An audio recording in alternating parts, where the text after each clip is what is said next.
Some Russian officials are calling for even harsher military responses, potentially derailing diplomatic efforts.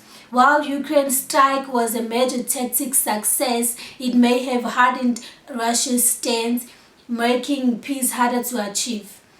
The next few days will be crucial in determining whether negotiations continue or collapse. NATO officials are bracing for a possible Russian attack within the next 4 years as Moscow is reportedly stockpiling weapons and increasing military production. Some analysts believe Baltic states could be at high risk.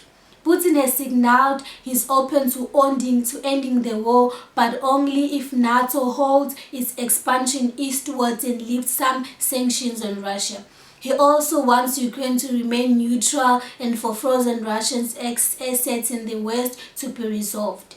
American senators warn that Putin is preparing for more war despite ongoing peace talks. They argue that Russia is stalling negotiations while building up its military. Some reports suggest Russia could attack NATO within 2 years, possibly targeting Baltic states or testing NATO's commitment to defending its members.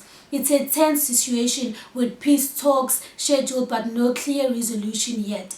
The tensions between Russia and NATO have deep historical roots shaped by decades of geopolitical shifts. Here are some keys that events that led to the current situation. Cold War rivalry 1949 to 1991. NATO was founded in 1949 to counter Soviet influence in Europe.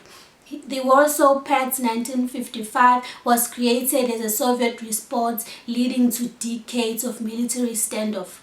The collapse of the Soviet Union in 1991 reshaped global alliances, leaving Russia weakened while NATO expanded. NATO's expansion 1999 to 2004. Former Soviet-aligned countries like Poland, Hungary, and the Republic joined NATO in 1999. In 2004, NATO expanded further, adding Estonia, Latvia, Lithuania, Romania, and Bulgaria, bringing the alliance closer to Russia's borders. Russia viewed this expansion as a broken promise, believing Western leaders had informally agreed not to expand NATO eastward. Russia's military actions 2008 and 2014. In 2008, Russia invaded Georgia, leading to NATO suspending formal cooperation. In 2014, Russia annexed Crimea, sparking international condemnation and NATO's increased military presence in Eastern Europe.